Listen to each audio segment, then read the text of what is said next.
Hello and welcome to another edition of the Part1 Network News Review Program. I am Fatu Kamara, and we will take a look at the newspapers, and immediately after that we will bring you an interview right here in our studios. But first we will take a look at the Standard newspaper. And Chongan opens lid on Jammeh's reign of terror. That's on the Standard newspaper.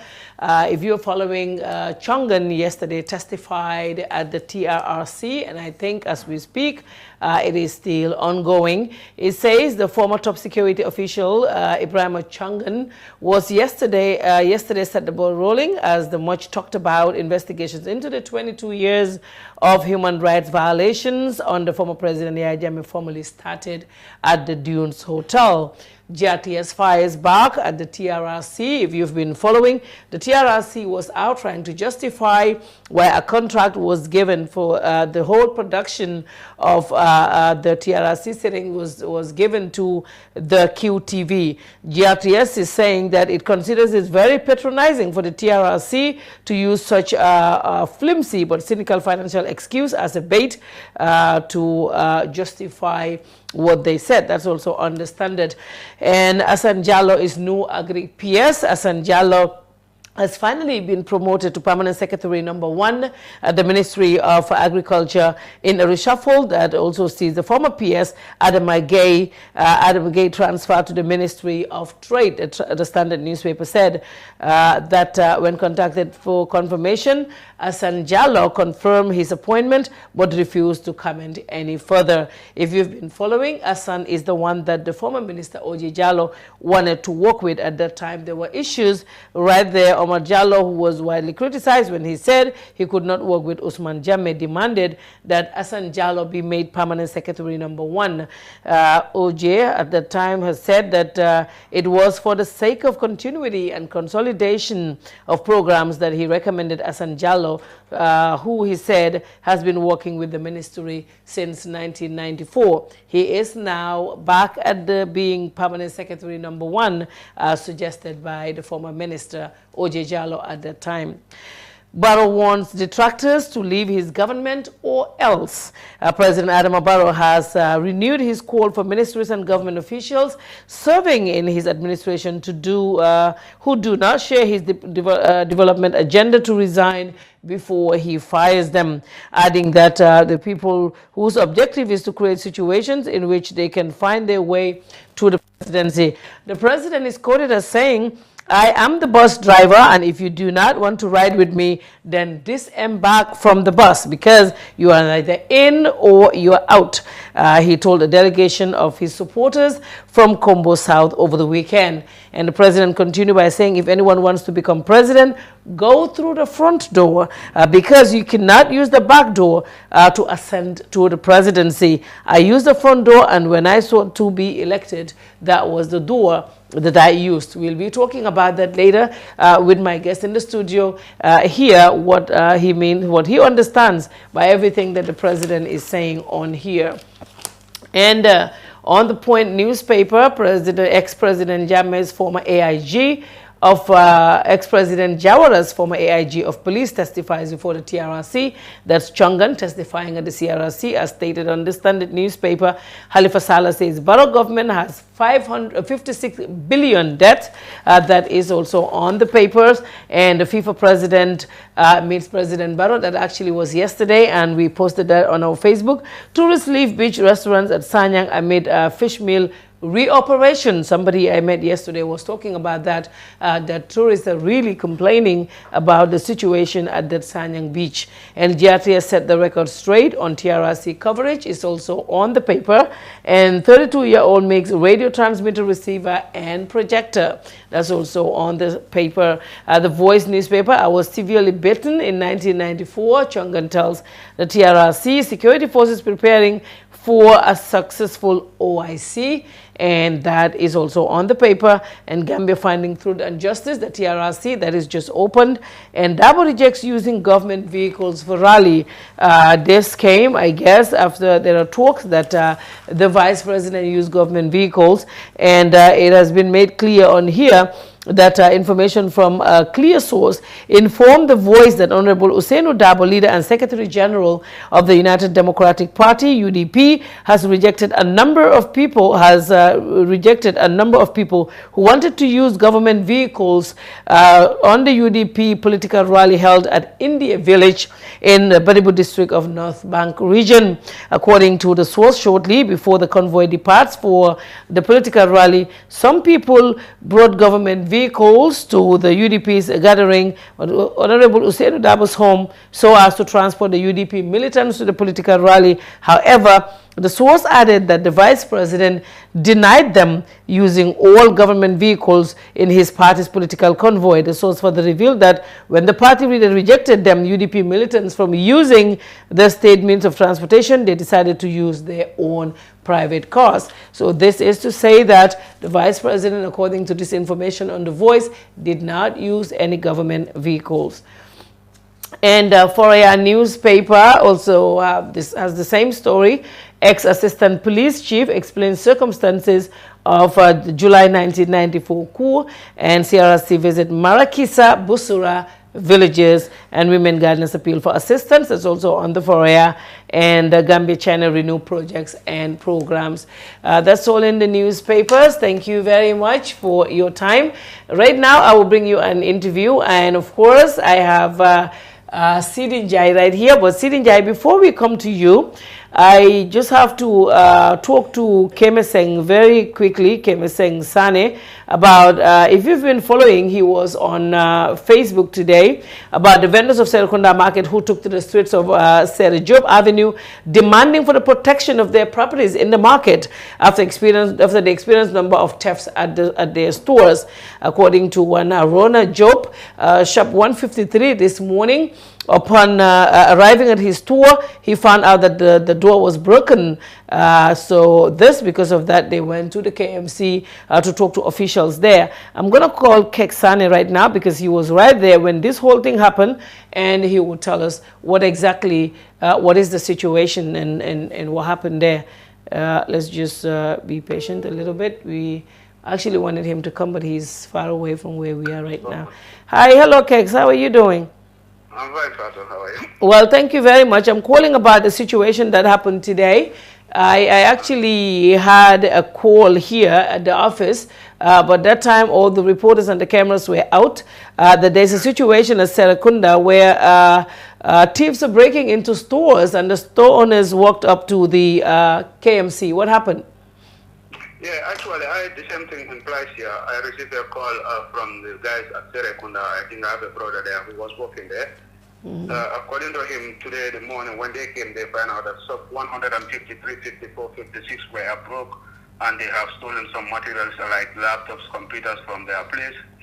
So they found out that this has been a culture now in the market. Every 2 weeks or 3 weeks, they will drop into their shops and they will steal their materials, which, you know, is their worth that they gather together for their life, and that's where they have their source of income, and that's why they work. So they find out that whenever they lodge the complaints to the police, they will just tell them, we will investigate the matter, but nothing will come out of it. So today they decide that it has to stop. They will work to the council, since it is the responsibility of the council to protect their properties in the market. So they will work to the council and show their frustration and ask for compensation, since, you know, they fail to do their duties and they are paying tax and they have securities at the ground, and the place will be locked by 7 o'clock and nobody will be there except the council security. So if those people are not protecting their property, then, and whenever they are asked, they will tell you they don't know who broke into the shop. They feel like those people are part of those who are stealing their property. So they feel like today it has to stop. So they went to Serekunda police station first to lodge their complaints, and the officers told them that they need a permit before they will occupy the street margin to KMC. So this was the argument there until I have to intervene. I told the officer that, you know, it is wrong interpretation of the Constitution. The Constitution says that if you are using a public attach system, then you need a permit, but these people are not using any public attach system. They are just marching out peacefully to the council to show their frustration. So don't deny them their right or misinterpret the Constitution. So they were granted, they said that they can go. So that was the time they marched to the council. Upon arrival at KMC, they were blocked by the securities and they explained why they are there. And this was communicated to the mayor, Khalid Bensouda, who then tell them that let them select 5 or 6 people among the leaders who can come, they will have a meeting and discuss about the matter. So he met with them? Yes, he met with them and they have a lengthy discussion from the council, the councillors that Batres was there, who is almost within the market of Serekunda, who is in charge of and you have the councillor for London Corner who was there, who is Musa Cham, because since the market is in their council. So they were present there, and the police commissioner and two police superintendents were there too. So they had a meeting and they said the side of their stories, and Talib assured them that definitely they were going to work on issues like security. By Tuesday, they will have a meeting, that's next week Tuesday, and they will look into the way how they will avoid the situation not to happen in future. They will provide them with 6 securities at the market, and they will provide security lights and CCTV cameras at the market. So how did it go now? Were they happy after the mayor assured them that the things will be taken care of? Yeah, they were happy, but after that, the shopkeeper said that, but they cannot just tell them that we were going to provide the securities and all that things. What about those materials are stolen? Whether they should compensate them, because it's the responsibility of the council to protect their property. So their failure to protect their properties, they should be compensated. So they were demanding for compensation, and they say by Tuesday they will go to their meeting to ask what is the stand of the council to at least compensate the stolen materials that they are stolen there. Also, they want compensation as well. Yes, because they believe that it is the responsibility of the council to provide them security to protect their property. Wow, yeah, because normally there should be guards there from the municipal police, right? So the municipal police have not been there, or you know, they were there, but the stuff got stolen. Yeah, they were there. There are 2 in number, according to them. There are 2 in number in the whole market of Serekunda, where the black market is. And those 2 were in duties yesterday night. But according to them, they didn't notice that there was somebody there until this morning when they got the information that a thief broke into the house. So meaning that they are either not at that area or they are sleeping, but they said they didn't notice that. So they want KMC to pay. Yeah, so actually they didn't notice that this came there until the shopkeeper have to inform that somebody broke into their shop and stole their material worth of almost $300,000, because 6 laptops with mobile phones and other things. Well, it's a difficult situation, but also, you know, their stuff got stolen, and these are expensive stuff. You said laptops? Yeah, 6 laptops and phones. They said they cannot actually figure out how much phone has been stolen there, plus earpiece and so many flash drives and so many equipment have been stolen there. I went up to the shop and they take a real distinct hacksaw blade to cut the padlock. You could see the hacksaw on the floor, how they used to cut the padlocks, and I could see a shop that was almost having 13 padlocks on one door, and they were able to cut all these 13 padlocks to enter into the shop. Well, thank you very much, Kemeseng, for your time. We really appreciate this. Thank you. Thank you very much, Fatu. Okay, so that was Kemeseng Sane, Kek Sane on Facebook, talking to us about the incident that happened today at the Serekunda market, where stores were broken into and the owners marched up to the KMC, and now they're demanding for compensation. We'll be following that up for you, and whatever information we have, we would definitely share that with you. And I have Sidinjai, of course. Already I can see the people are really like, why do you have Sidinjai? But Sidinjai, we both have yellow on today. Yeah, what's I hope ne dafa melni da nga tuxu de ba nekkulo legi UDP. Yaa ngi sol yellow de. Yeah, what a coincidence. Wow, why but yaa ngi sol yellow baax na. It's dedicated to the UDP people. Gis nga nag definitely guys nag be nice today. Ñoom ñëpp ñu ngi mer ñu ne lan moo tax kii ñoo you give me now we're BYM because we have you. You can say whatever you want. We're working, we're following the ethics, not you. So now, Sidinjai, I can see that do you have BYM, right? But BYM is not a political party. Yeah, it's not a political party. But that's where you are, right? No, yes, I support the President Barrow Youth for National Development. Okay. And I also encourage every citizen of this country to, especially in their villages or localities, to set up President Barrow Youth for National Development, irrespective of political affiliations. Okay, but Sidinjai, legi ñu ngi gis temps yi Barrow mu ngi sànni ay xeer. Nit yi ñu ngi koo wax ñu dana bàyyi sànni xeer bi fu mu nekk nii am na liggéey yu bari yoo xam ne moo war a am defanguñ loolu mu ngi wax ne boosam bi moom mooy boos driver bi mu ne képp koo xam ne bëgguloo liggéey na nga wàcce boos bi yow léegi waxam yooyu ne naka ko gisee su bëggee wàccee kay na wàccee rek ndax. waaw foo na xam nga déglu naa waxam bi. barki démba seetaan naa ko on the TV. and also I was in attendance bu mu doon wax loolu fale Basse. waaw so foog naa man lu ma si mën a jàngat mooy ne foog naa dafa bëgg a jox nit ñi ku nekk rek mu jox la sa gëdda. ku nekk rek mu jox la di leverage. pour nga perform. xam nga suñ la joxee place pour government dañ la entrust the position. ku la ko entrust moom tamit Gambian si ñoo entrust position bi si loxoom.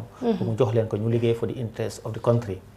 waaye government bu nekk seen njiit bi daf di am policies and programme ba pare daf di am direction. daf di am li nga xam ne loolu mooy agendaam bi loolu la nguuram bi bugg a def. suñ la joxee position bi dañu expect yow tamit li nga xam ne loolu mooy direction ni nguur gi. pour nga dimbale leen yow tamit loolu ngay mun a def. waaye su dee dem nañ ba gis ne xëy na you no longer interested or you want to drill that effort. te nga bugg a koof jógee si direction bi nga xam ne boobu lañ bugg a nga dem beneen directions léegi dañ dee gis dañ la dee daaxa. waaye xëy na moom in other democracies in the world. dañ la dee wax ne dañ dee wax ne anybody who thinks ne believe suñ agenda bi. or suñ programmes bi ak policies bi based on which we were voted in. na nga resign before we ask you to resign. so léegi moom xanaa ñemewut. non dafa mel ni dafa ragal de parce que Sidi Ndiaye sooy liggéey man defuma liggéey nii. boo ñëwee nekkuloo di deliver li nga liggéey nekkuloo di ko def ni mu waree wala nga bugg a indi yeneen kay dama laa ne ñibbil bàyyil. waaw ñemewut rek waaw ñemewut. foog ma ne yëfi ñeme o ñemadi yëfi ñemadi o ñeme. dafa nekk démocrate waaye xëy na dafa bëgg a jox ku nekk a long rope. ba pare wax la you could be honest enough or honorable enough to say ne now for me foog naa ne. My position is no longer tenable within the status quo. Because xëy na man government bi seen agenda ak suma agenda du benn I resign. waaw waaye nit ñi duñ jëm parce que soo xoolee xaaral ñu wax rek gis nga Afrique yow tamit ñu jox la ñaari moto ñetti moto jox la office boo xam ne yëpp a ngi am yow tamit kenn du dem. nit ñi dañoo toog rek. léegi kay yow boobu xam nga fu mu nekk nii wax bi wax na ko Basse wax na ko keroog State House wax na ko léegi kay moom man li may wax moom su doo may moom te yow yaa xaaya sa nit ñi te yaay président bi. yow man su ma foogee ne Sidi Ndiaye kay moom dafa nekk fii balaa ma laa ne dama lay wàccee dama lay éegal dama lay wàccee rek. wax bi jeex ñu avancé. waaw because foog naa ne. waaw as a president Gambian si comme ni mu ko waxee mu ne Gambian si moom lañ dénka place yooyu. place yooyu tamit mu directly or indirectly dénka ko yeneen Gambians. defe naa ne waaw su demee xam nga léegi lañ dee wax ne mag ku am wisdom. dang dee jël sa time ba pare ku nekk rek nga jox ko warning xam nga there is this warning letters. so more or less it's like warning so to be honest with you. so dafa mel ni verbal warning la muy joxe. d'accord naa yow man su ma la employé. te foog naa ne li nga xam ne loolu lañ ma sas. pour ma deliver ko. te yow mi nga xam ne oo naa la pour nga jàppale ma ñu continuer sas boobu ñu def ko. yaa ngi ma direel. di isi naka su dul noonu. mun naa la wax nga resign soo resign tamit I think I should be able to take a decisive action pour wax la ne demal. loolu d'accord naa si wante I think ne moom position am is assez man dama ko gisee ne he's very democratic and also daf leen jox signal warning of course some might change. some might not so. léegi moom mu ne ku bëgg a nekk président kon da nga ñëw nga aw si front door bi parce que back door bi moom kenn mënu fa aw nga dem nga win moom ci kanam la aw. waaw xam naa ne loolu lu ma si jàngat ku nekk is subjected to a lot of interpretations. waaye na because at the end maa ngi doon dégg rek mu ngi wax ne politique jotaangut liggéey moo jot.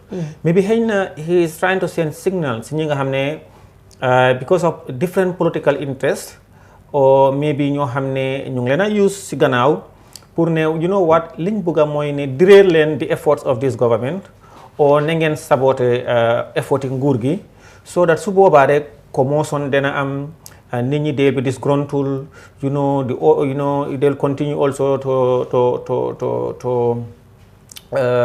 disappoint the Gambian people, then su boobaa there will be a lot of tension, lot of civil disobedience. waaye dañoo xam ne lu ñoo def nii already nit ñi ñu ngi disgruntled. waaw loolu. ndax ñoom xam nañ loolu. parce que li xew mooy fu mu nekk nii ñun dafa am yeneen issue yoo xam ne moo gën a urgent. dangaa génn léegi nii ngay liggéey fii Kéréba Avenue mi nga xam ne moo gën a cher si business place fii nit ñi ñuy fay fii ren $1 la ñuy fay nga jóg sa pour dem use sa bathroom ndox du génn. léegi ñun tey ñoo dimbale ñu si suñ ndox yeeg suñ courant yeeg yooyu. waaw defe naa ne loolu dafa am solo. waaye soo dégloo président bi oo nga dem NAWEC au Ministry of Energy dinañ la wax ne diiri ñaari at yi am na jéego yu bari yoo xam ne def nañ ko.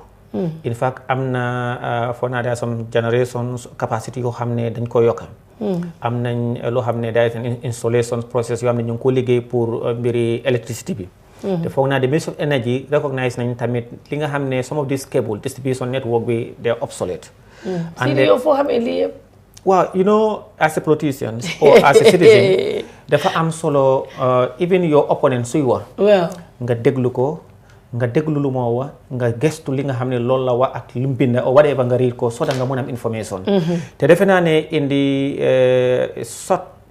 the near future xëy na sax du yàgga wàllum issue of electricity ak water dinañ ko solve xam nga léegi water bi tamit for one reason or the other is tied to electricity generation capacity. waaw parce que moo koy pompe. waaw so yooyu yëpp. courant bi mooy pompe. waaw waaye xam naa ne am na some information yoo xam ne they are very reliable or resources hani fan yaa jaaje ke si kilintije yoo xam ne they are out to solve the issue of ndox ak electricity once and for all. te soo bàyyi xel tamit président sax wax na tamit dana war a dem Soma pour 23 February pour launch li nga xam ne loolu mooy dis OMVG electricity am nañ about 75 megawatt boo xam ne dinañ ko lifin dana electrify West Coast Lower River Region Central ak North Bank Region including the Kabadas ak the Kiangs. waaw yooyu tamit projet boo xam ne bu am solo la. awis Gambian si dañ ko xam the Fulas and the Jolas and the Serer xam ne tamit yooyu yëpp dinañ leen provide with electricity. there are a lot of other issues also I agree xam nga ñii dañoo wane wax su baree rek léegi-léegi mun naa isi distractions ak yooyu noonu so loolu tax sax even président Barrow sax mu ngi doo wax ne mu ne wax ci dafa bari am na ñu bari ñuy wax waaye ñu understand government mooy ne xam naa ñi nga xam ne they are privy to some of effort yi nga xam ne yooyu lañ nekk di def mu am si wàllum infrastructure boobu yoon yi fii nii within the Greater Banjul area including of course West Coast West ak KMC ak also the roads in Banjul sewage bi ak drainage system bi so if you are with government operations or you are privy to information di nga xam ne in about this 2019 lot of projects yoo xam ne dinañ ko def especially in the Banjul here there are a lot of close to 19 roads or yoo xam ne dinañ ko construct and also am nañ 500 kilometers yoo xam ne I think government have already secure nañ xaalis pour boobu noonu sampa ko this waaye loolu yëpp na fekk ñu am si dex gi mu na fekk ñu am ndox waaw ndox dina am waaw ndox ak courant is important loolu NAWEC should improve on that I don't know why but NAWEC dañu war a improve these issues of water moom is sacrosanct ba pare ñu bari dañ de wax ne dañ de dem some days waaye léegi Sidi Ndiaye léegi man de mënuma understand boo ne Sidi Ndiaye ngay invite kay dinañ seetaan waaye ñëpp a ngi complain lan la Sidi Ndiaye def Gambien yi waaw ba coow li du ma ne Gambien yi yëpp sax parce que du ñëpp waaw dëgg yàlla am na ñuy bind tamit di wax ne Sidi Ndiaye neex na ma nii mu ngi yëpp a ngi fi soo léegi lan moo tax gars yi mer fooguloo si parti impasse bi la woon waaw xam nga doomu aadama Muhammad sallallahu alayhi wa sallam we are told mooy the best of all human beings waaye am na ñoo xam ne dañ ko bañ in fact dañ ko dóor ba génnee ko dëkk mu gàddaay nit ki lu xew mooy ne dangaa gom li nga gom waaw man Sidi Ndiaye if I'm with you ñëpp nañ xam ne I'm with you man duma play double standard leg in leg out ñooñu tamit respect naa leen maa ngi leen a gërëm bu baax dañoo seetaan programme bi di ma criticize loolu tamit foog ma rek ma gërëm leen si time buñ jël waaye du important mooy ne lu tax ma gërëm leen tamit lu may wax ay daan neex na leen oo neexul leen dinañ ko déglu te man lu may wax mooy ne man lu ma wax rek you might not contest it te man lu may wax rek mooy ne man recognize na ñu may déglu du ma saaga kenn du ma xas kenn Why some of them dañ la day wax ne ñu ne la CD should come to UDP. Because of ñëw UDP, he's a hypocrite. We not welcome him. We want him to come to UDP straight. Why you foog nga ne soo demee kon ñoom ñeme nañ la welcome? Parce que ak li la wax nii kay boo demee foofu kay duñ la welcome. To be honest with you, in the highest echelon of the UDP, wow. I have been engaged to join UDP. Even long time Balama even recognize Balama announced my resignation from the APRC. Wala mo moy ne man dama xalaataat affaire si dama toog. kon dafa am ñu la approach yoo xam ne ñu ngi UDP si top bi. Yes. ñu ne la pour nga bokk fa. Oh yes. nga bañ. Oh yes. nga bañ waaw ma bañ. That is the issue. waaw lu tax nga bañ. Because I have decided to mount because you know man buguma lu nekk rek respect ak tranga dafa am solo. You know, there are some lot of foog nga talk, nga analyze situation bi in the political living bi, te nga mën a decide. So yow bi nga seetee political la waaye ñoom ñooy the biggest. Well, waxoon naa ko fii they are the biggest. At the time of the elections, the parliamentary elections, President Barrow supported them. And there are a lot of effort he put in to ensure that the UDP win most seats in the country. I remember President Barrow even visited Nyanija at the time I was contesting. So they are a political party like any other political party. Party is politics is about numbers. Kula upper number rek mo lay. So I recognize that, and I think party bu nekk. So ñoom ëppa numbers ñoo ëppa yëpp. As per the mayoral election. Going through noonu. That time boobu laa wax. For now. Why time boobu léegi nag. No, for now because only election moo la mun a wax ne but xam nga sooy da nga reference the latest. Latest bi mooy during the mayoral elections at the time. waaye léegi dafa mel ni rek. mayoral election bi at the time soo xoolee waxoon naa ko fii soo xoolee on the newspaper soo xoolee KMC. They had less than 50%. There was a headline, Sidinjai said, minority, something like UDP is the minority. Wow. I was trying to analyze what is it, I think on the Standard newspaper or the Point newspaper. I can't remember. Because man analyze the results of the mayoral election, which was the latest. So when other parties, Solen Bole together, like the APRC at the time, the GDC and the DOI and the independents at the time, at the mayoral KMC, Solen Bole together, they are more than 50% in KMC. Solen Bole together in West Coast, they are more than 50%. So the UDP was less than 50% while ñoom win because of who first passed the polls. So Lolu at the time, Lola on money recognized nani individual parties, they are the biggest party. But when you look at the majority, it's the minority ruling the majority at the time of the local elections. Time bo. The local elections. So for now also, you can only determine another either opinion poll or new elections pour nga xam. foog ñu xam waaye léegi problème bi soo waxee because ñëpp xam nañ ne UDP nag wax dëgg yàlla ñoo baro mbuuroo sukkur lañ woon man moo tax sax ba tey ma ne na nit ñi bàyyi seen xel parce que ñoo bokk te kenn xamul mun nañoo eewu élection suba ñu demaat nekkaat mbuuroo sukkur waaye Sidi Ndiaye ñu bari lu ñoo wax ñu ne lu tax ñu mer. Guy nga xam ne ñoo support UDP te lii dégguma ko seen executive bi waaye going by li maa gis social media ñu ne ñoom Sidi Ndiaye ñoo ñëw dem si boori Barrow looloo leen xari yéen ak BYM lañ wax ne mooy ñooy problème bi. waaw soo ko xoolee. képp koo xam ne pare ngaa jàppale président Barrow pour li nga xam ne mooy agenda government bi mu dem demuloo more or less it's like demuloo sosé am UDP some UDP people might not appreciate you. If you are with Sidi Ndiaye and others in the APRC, nga dem UDP. In fact, Mama said, fini dafa na ki America la muy call. Hello? Hello? Hi. Yes, can you hang up and call because there's a lot of air. I can hear a lot of air coming in. Just hang up and call back.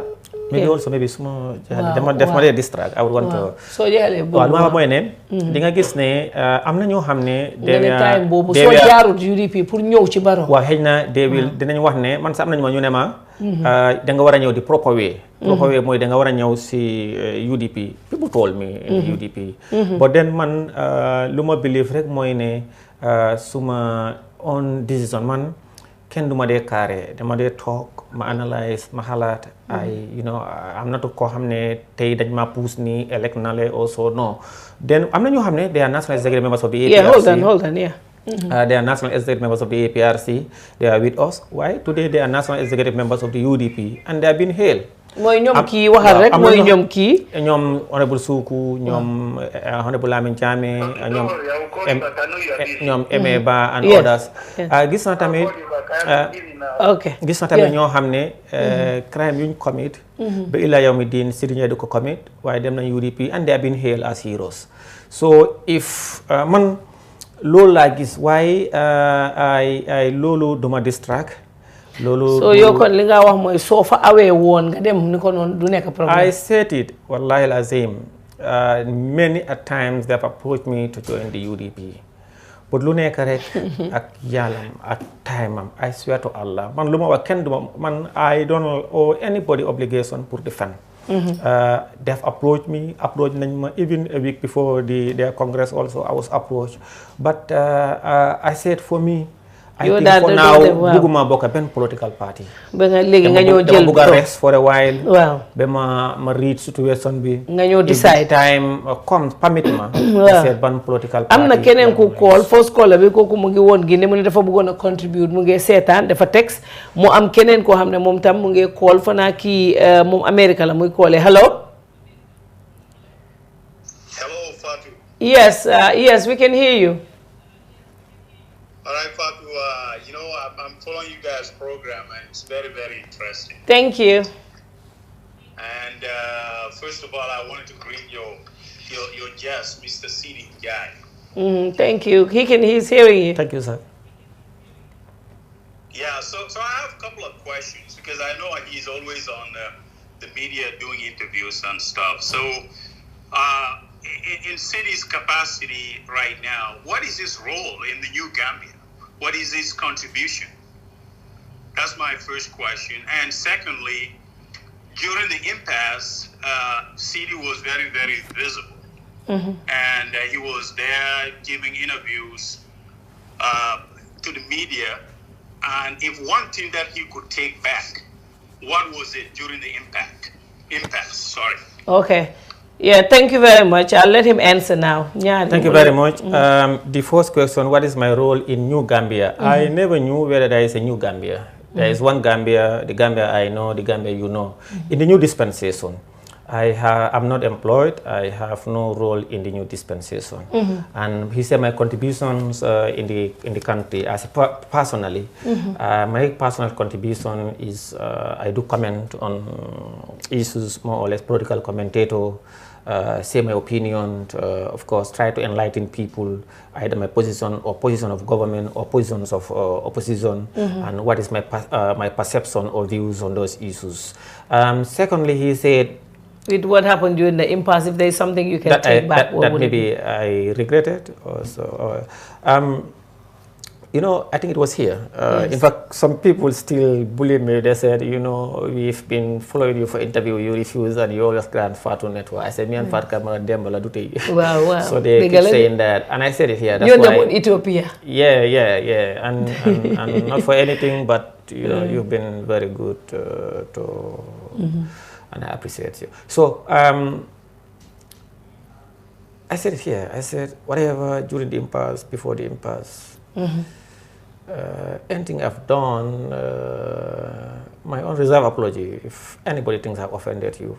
Politics, outside politics, for anything. Yeah, because that time too, you were given a ministerial position with your pajero and your guards. And then also, I've been a member of parliament for 10 years. Yes. And I've been a national executive member of the APRC for 11 years. Wow. Yes. And one, as an executive member of a political party, you have to take up your role. Two, I was also the spokesperson and the press secretary of the APRC. Yes. But as I said, I told people, you know, I said, for me, the impasse, you apologize. I have apologized and I'm not going to talk about it. Yes, caller, he said, did you hear what he said? He said he apologized before with everything that happened. If he offended anyone, he's saying he's sorry. But right now he's a citizen and he's contributing by commenting on issues and stuff. That's what he's doing right now. All right, well, that's great. I mean, human beings, we have to apologize and we have to accept apologies. But now, Sidi, moving forward, what do you think? What do you think? You call it new dispensation. I call it new Gambia because there's democracy. Yes. People are moving freely. Yes. People can speak their minds, which we haven't enjoyed for 22 years. People have not been tortured, murdered, disappeared. People are enjoying the new environment. And if one thing that you would like to see Gambia move forward, what are some of the things? I mean, it can be 3 items. I mean, summarize very quickly. Okay. Well, what are some of the things that you would like to see? Okay, one. All inclusive. All inclusive. Okay. I mean, Okay. party line. One. To see the sustenance of the democratic dispensation that you mentioned in all what it's involved in terms of human rights, in terms of good governance, in terms of freedoms of expressions, in terms of respect for fundamental rights. Two,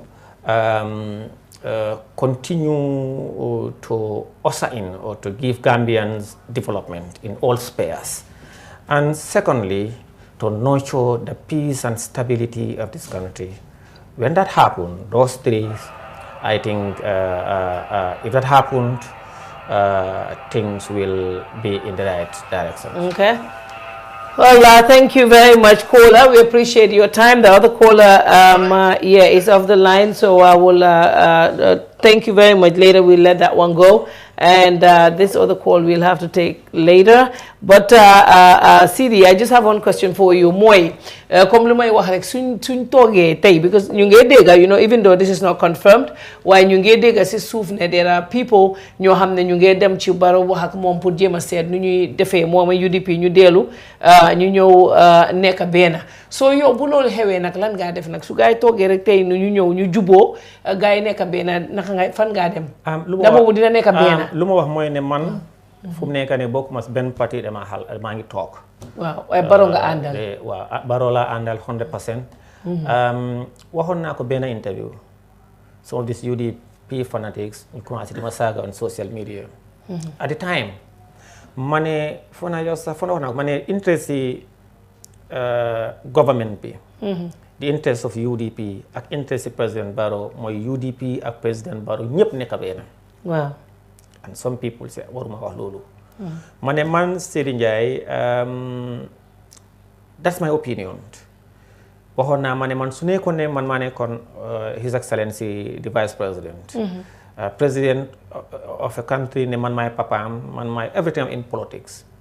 ma ne I was going to call all my executive and say you know what ñun yëpp nañ topp suma doom bi mooy suñ jiit ñu jàppale ko waxoon naa ko. nga ne UDP wax daa ba wax loolu. yes man that was my opinion. I say su dee man maa nekkoon moom. waaw loolu laa doon dee ma ne su boobaa the vice president dina nekk mun naa nekk a life honorary president or a life president of the UDP. am chair am honor am respect in this country and the government for everybody. ma ne gars yi su boobaa di nga gis ne UDP dina teete Barrow mu am 10-year term. den ñu am loolu defati 10 waaw noonu laa koy dina am temps non dama ne 5 bi dem mu win again mu ne another 5 pour 10-year term mu def tout temps ma ne den di nga gis ne beneen ndawi UDP mun naa ñëwaat again mu continuer waat den UDP could loolu that was my personal opinion. That was my personal opinion. ma ne su nekkoon man Daabo fekk man non dama ne su dee man maay Daabo fekk moom mu des vice président. waaw moom mu des foofu. waaw den ma ne ñëpp nañ jàppale suñ doom bi. waxoon naa loolu noonu and then some people were you know di ma ne waruma wax loolu loole ma ne then am so léegi li nit ñi yëpp di wax léegi nit ñi lu ñoo wax mooy ne waaw nga ne di dem si Barrow di pour su gaa yi ñëwee ñoom ñëpp waa ñu ne ñu ngi ko wax waaye we cannot confirm it waaw even two people si kër sa ñaari doom o sa ñaari jabar o jëkkër a jabar whatever suñ jotee daf te important di nga gis am ñoo xam ne dañoo jël yenn matuwaay yoo xam ne pour ñu ñëw jubante leen gis ne there is no mistrust again loolu daf day am te loolu am na yenn yoo xam ne suñu gisee ne there is a need pour ñëw nga xam ne benn mistrust du amati loolu it could am na ko wax ne nag sa expérience na président la bugga nga nekk nag in fact in my entire life I never wanted to contest even in school days. waaw xamoon nañ ne indi foo xam ne élection la duma ko dee contest. ñu ne daal kii mu ne ma daal man daal Sidi Ndiaye experience da nga wax sa experience da nga wax 10 years National Assembly 11 years APRC executive 9 days honorable minister ñaata years mu ne ma kii na nekk président. dama dem parliament constituency. I was nominated. I never contested elections. Did I contest after being a winner? Wow, when I returned from Equatorial Guinea, there was a need for new contest. Amuñ kuñ taxawal ñaani ja, and then maa ngi doon encourage na ñu bari pour ñu sponsor leen pour ñu taxawal leen. And then it was an embarrassment pour toog ñaani ja amuñ kuy contest. Waxoon naa ko fii den ma ne dama contest. Waxoon naa ko fii suñ current chief bi the chief of Ñaanija district, the current chairman NRP, the executive committee, they were with us. They all came from Ñaanija ñu ñëw ba si kër gi fii. ñu ñaan ma ñu ne jàmm ak tranga bi nga xam ne bu dox suñ diggante ak yow. dañ bugg a dem nañ si some of these coalition parties. nga taxaw contest under dem nga taxaw. loolu lañ bugg a ñun luñ bugg a mooy nga jógee fii dem Janjanbureh nominate jógee Janjanbureh delluwaat Kombo nga toog nga bàyyi ñu fi ne di nga wiin. ñun ak yow we together te suñ demee bi léegi ñun yëpp ñu dem one side yow nga dem alone you will not make it in my house.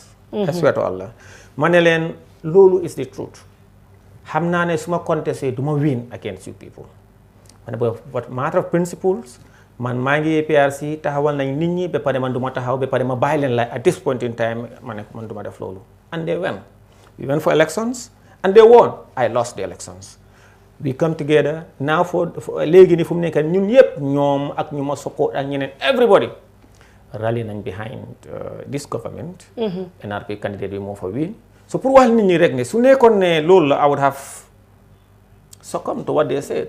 ma bàyyi APRC at the time duñ dégg sax dañoo dégg nomination day rek Sidi Ndiaye nominate nañ ko under other parties.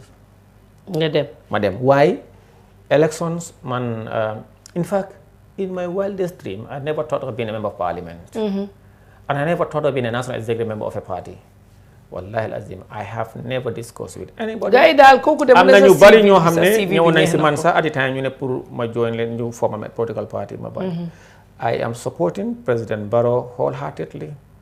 I'll do my best to make sure ne ñu gunge ko ba 2021 ñu campagnal ko.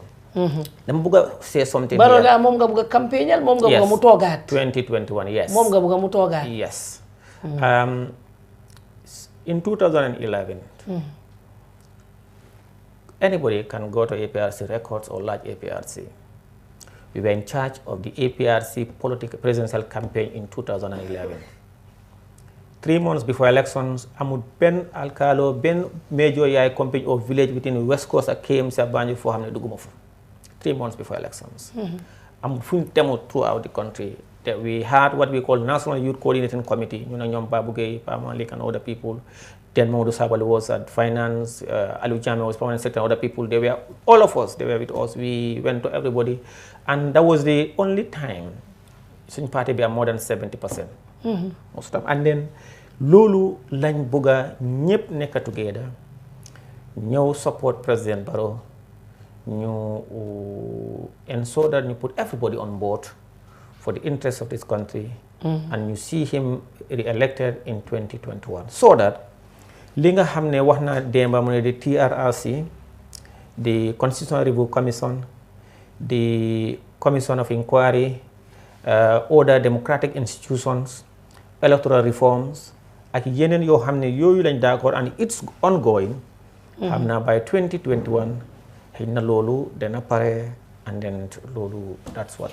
léegi nag Sidi Ndiaye léegi coow li politique bi bari na ñu ñëw tëj fii parce que am na ñu ma xaar meeting ñu ngi teg sax léegi coow li politique bi bari na mu am ñoo xam ne ñu ngi wax ne Barrow ngi wax ne damaa wàccee si suma boss bi mu ne moom mooy boss driver bi waaye moo waa Kombo South ñoo faa nekk suñuy wàccee moo ñu may wàccee parce que ñooñu du leen wàccee ñoo ñu ngi ci biir boss bi te xam naa ne yow mi tamit yaa ngi si biir boss bi du la wàccee waaye nag am na ñoo xam ne tey sax wax mu ngi génn ñu ne dañ daaxa local government minister ñu dem ñu find out ñu gis ne wax bi du digga léegi mu am ñoo xam ne tamit ñu ngi wax ne na ñoom daabo ñëpp resign waaye am na ñuy wax tamit ne lu tax ñuy resign parce que xeexoon nañ lu bari ndax yow lan nga xalaat si loolu ñoom dañ war a bàyyi wala dañ war a dugg ci boss bi xaar ba Barrow wàccee leen. man suma opinion mooy ne.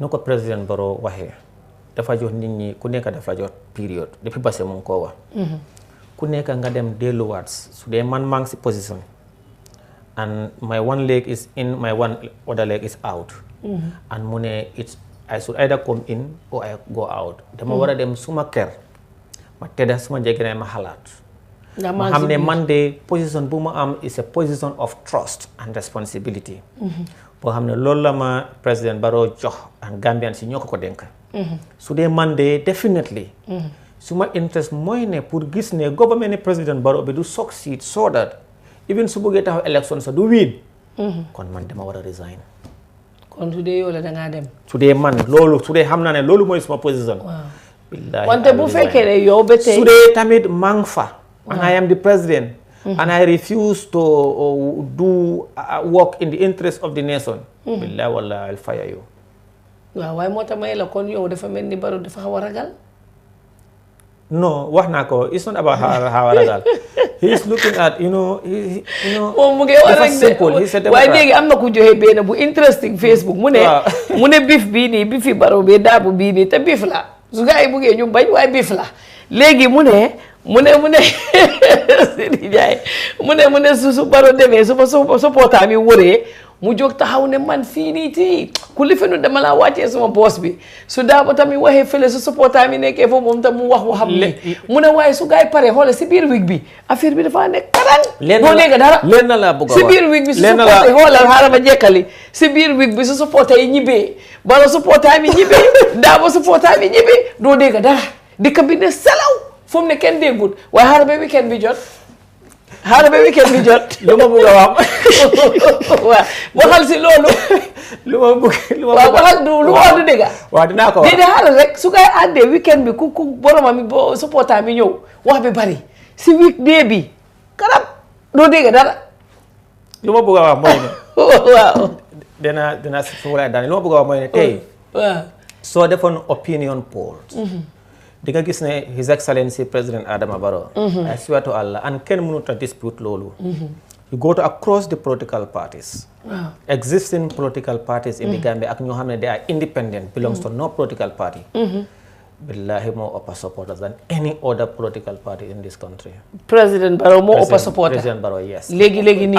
am na supporters in UDP, APRC, GDC, PPP, NRP, Independent. You can call them. Moom si ñëpp la am. He have supporters. Why not all prove the political. Yeah, because maa ngi si dëkk bi. I know politics. Go and ask APRC. They'll tell you Sidi Njie knows politics. Okay. Billahi dama xam politics te dama ko mun and lu ma la wax su ma toogee ma analyse na in politics loolu nobody can dispute that at the end of the day the resultant loolu mooy am. So léegi li ma la wax nag ku nekk su ko supporter mi wëree mu wax su supporter yi ñibbee weekday bi jot ñëpp ne teg. non foo naa loolu. waaw mooy ne soo amee sa supporters. like President Barrow li nga xam ne loolu mooy agenda government bi. loolu la leen wax. te tamit wax leen ne naka la ko bëgg a achieve mooy ñëpp ñëw together képp koo xam ne tamit bëggut ko na nga dem balaa la faya because he doesn't want to man nu ma gisee président Barrow mooy ne xëy na daf di xalaat comme diw moo amee place bi xëy na su ma ko fayee how many Gambians or family members or others maybe xëy na yooyu yëpp daf ko dee xalaat. why he has given people enough notice moo tax léegi nag ku fayaare Gambians si dinañ xam ne these are the facts and this is the reason why he relieved you of your appointment. Because wax na ko te Gambians dañ ko dee wax koo xam ne daal parewuloo pour help you see mu ne politique passé nañ politics. mu ne APRC GDC UDP doy mu ne ñëpp nañ ñëw bokk ak man ñu liggéey réew mi ba tamit politique jot ku bugga foo far rek nga dem faral foofu noonu. man daal defe naa ne looloo tax mu ngi wax te jox na nit ñi enough reason and enough notice. So anybody koo xam ne parewuta liggéey ak moom definitely he should relieve you and there are a lot of Gambians irrespective of your political belief. I have 1.5 million people to choose from. Yes, there are a lot of Gambians irrespective of their political affiliation. Well, yan na yàlla def jàmm daal loolu mooy su wax bi jeexee caaxaan bi yëpp jeex ak yooyu noonu yëpp romba am na ñuy call waaye ngeen baal ma duñ mën a jël léegi nii waaye lu may wax mooy su yëpp rombee su caaxaan bi rombee kaf bi romba liñ bugg rek ñun mooy ñu am jàmm si suñ dëkk bi te liñ bugg rek tamit mooy liggéey bi ñu def ko parce que fu mu nekk nii ñaari at dégg la ñun xam nañ ne fu gaa yi jëlee dafa métti fi gaa yi jëlee métti na parce que dañ jël si dictateur boo xam ne li mu doon def ñëpp xam nañ ko jaratu sañu dellu si waaye buñ demee ba ñaari at fu mu nekk nii war nañoo mun a gis soo ñoom kay luñ leen di ñaan rek mooy suñ politiciens yi ñu seet rek si dëkk bi ak waat bi nga xam ne moom la gaa yi waat ne dëkk bi la ñuy liggéeyal nañ liggéeyal dëkk bi élection nag jotangut déema bi ma ko waxee dañ ne politique saa yu nekk la waaye man dama jàpp ne politique jotut loolu yow yaa ngee liggéey you are under a president yow you want to be a president o yow da nga bëgg a moom mu fail pour yow you know loolu is dishonesty you should serve him or you resign xam nga président Barrow foog naa ne xam nga dafa dégg la man mun naa nekk sa doom nga téetee ma yóbbu ma dugal ma into politics ma ñëw nekk ay président o ma ñëw nekk ay député xëy na yow un nga pour nekk député yoon yu bari mënuloo ko am waaye dat lu ma war a def mooy ne ma téetee la jàppale la guide la waaye Gambian si ngir yàlla these people bickering here and there anybody koo xam ne daal parewuloo pour serve there are a lot of Gambians ñoo xam ne they are willing able and ready to serve te yow yaa ngi nii sax mën nga nekkati ministre ba tey so that the development of this country agenda président Barrow bi dana ko am waaye nekk foofu noonu di ko saboter we wouldn't want anything to happen and loolu is unfortunate and Gambian deserve better and President Barrow deserve better and then I think we must be honest to him, we must be honest to ourselves and serve this country to the best of our ability. Well, thank you very much Sidi Njie pour sa time gars yi ne daal show bi moom Barrow nga ko jagleel moom la gars yi nekk di wax xam nga nit ñi moom nag mënu leen Barrow is our Barrow. Barrow is our Barrow. yow bu ma lay waaye ñu ne lan. Yes, Barrow is our Barrow. waaye loolu kenn waxatu ko di. Barrow for 2021. déedéet waaye Barrow is our Barrow boobu woon la de. No, you see, I like one thing the Vice President said, His Excellency Lawyer Ousainou Darboe. mu ne képp koo xam ne ngay wax ne Barrow na wàcce 2019 mu ne moom si boppam he will take it to court. kan waa Darboe waxoon na loolu. Darboe moo wax loolu. waaw and that one I love that about him. te loolu I think ne he should come up again and tell his people, tell Gambians the reason why mu wax loolu pour Gambians si xam loolu noonu. so da foofu nga ko jàppa. Barrow is our Barrow. Yes. waaw thank you very much. so fu mu nekk nii ñu ngi dem am na ku ma doon laaj mu ngi Amérique léegi dafa bëggoon a dugga through si suma WhatsApp bi waaye dafa mel ni koolangut te ñu ngi pare pour ñëw dem man mii sax de 4:30 appointment laa am ba léegi 4:44 te Sidi Njie si boppam wax nañu ne dafa war a génn moom itamit dafa am lu mu war a dem toppatoo ji waaye di wax rek ne Sidi Njie wax naa la ma ne la suñ génnee sa place ya yow yaa nga mën ngaa nekk ministre kenn loolu la ma mu ne ma ministre tamit waaw di parce que am na ku la ko fi wax ne la CVM bi is very good ak yooyu waaye ma jël benn call bii nii rek am soo dinañ ko gàttal déedéet benn call rek la Sidi ñu dem hello caller. waaw naka suba si waaw ñu ngi dégg waa Babou naka nga def. suba saa ngi nii maa ngi nii rek Babou. waaw ñu ngi laa dégg. dama bëggoon a laaj kii nii. Sidi Njie. Sidi maa ngi ko nuyu. hello sir maa ngi laa nuyu sir. Very well, thank you so much for showing up. Thank you sir. And facing all the criticism. So jërëjëf for that. Thank you. yaa ngi maa la doon déglu yaa ngi doon mention good governance and it'll be just passé. waaw. wala ñu de dafa am waaw. and the violation of the constitution. lan mooy si woon xalaat yi Adama Barrow si yow sa xalaat ak yow sa information. about. nga ne si violation of the constitution waxaat ko one more time mu ne mu dégg la. waaw mooy ne supplementary appropriation bi. okay thank you very much. Exactly. Wow. So danay woon si ndax président Barrow yëg na la na xewoon si National Assembly bi. okay. su fekkee ne yëg na ko lan lam si def ak lan la plan pour def ko. okay su fekkee ne du si def dara. waaw go ahead. jërëjëf thank you very much. balaa boobu dina gërëm ki nga xam ne mooy the honorable member for Latrikunda honorable Seku Marong. the member for Janjanbureh and also the member for Upper Salum, Honorable Honorable Ajimbo, the member for Upper Salum, and also the minority leader and the deputy speaker. These people, they played a pivotal role. You see, one, it is unconstitutional. Censor the Minister of Finance. That they are wrong. It's erroneous. Minister of Finance, there is contingency fund. Contingency fund be daf day jeex.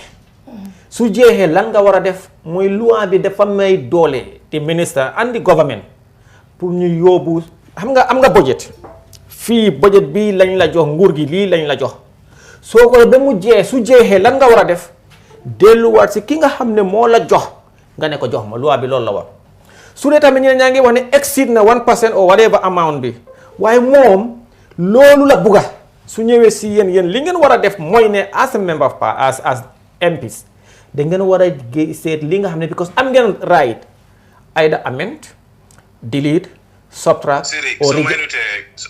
So many times I talk I think the unconstitutionality. Well, I'm coming. No, I'm coming. I'm coming. Enough chance. No. The unconstitutionality was not on the amount that was debated on. The unconstitutionality that on the voting procedures. Okay, in particular, section 106 let me help you. Constitution let me help you. Violated. So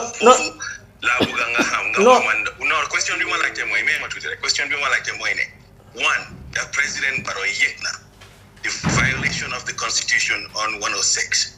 Two, su feke ne yekuko lan mota yekuko. Su feke yekna ko lan la plan pour defsi. Buguma nga explain on procedures yo xam ne no violation of the Constitution. Okay, let me okay. President Baro yekna ko yes or no?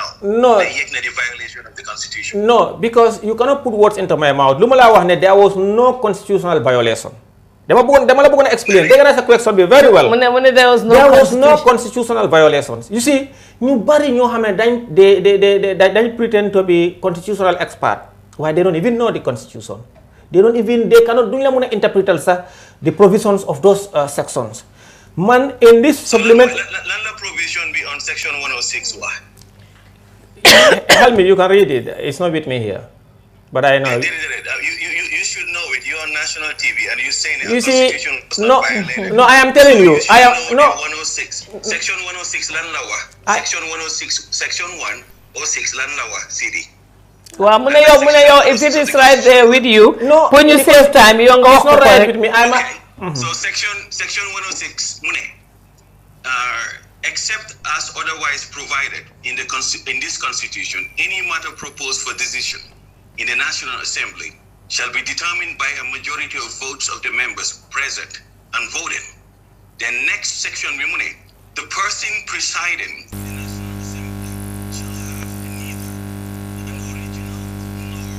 a casting vote, and if on any question before the National Assembly the votes are equally divided, the motion shall be deemed to have been rejected. Okay. So Fufula Buganga focus on Fufula violation of the Constitution. No, there was no violation. That Constitution, that clause. I'm reading very clear English. Let me help you. No, section 106. No, let me help you. You cannot put. Let me help you. You ask question. Allow me to. You don't be dictator. That section was not violated. You see, the National Assembly when it's on session, speaker be. He take the speaker's seat, and that one is the National Assembly. That's the National Assembly. They are on session, and there was no tie in the assembly. There was no tie. And Speaker never voted at the Assembly. Speaker only voted at the committee of the whole House. When you go to the standing orders of the National Assembly, which is the rules governing procedures in the National Assembly, and also the Constitution established for a standing committee of the National Assembly and other committees of the National Assembly. And the law, and the law in the National Assembly, in any committee meeting, if there is a tie, the chairman of the committee will vote to decide. No, let me help you. No, let me finish. Let me finish first. Let me finish first.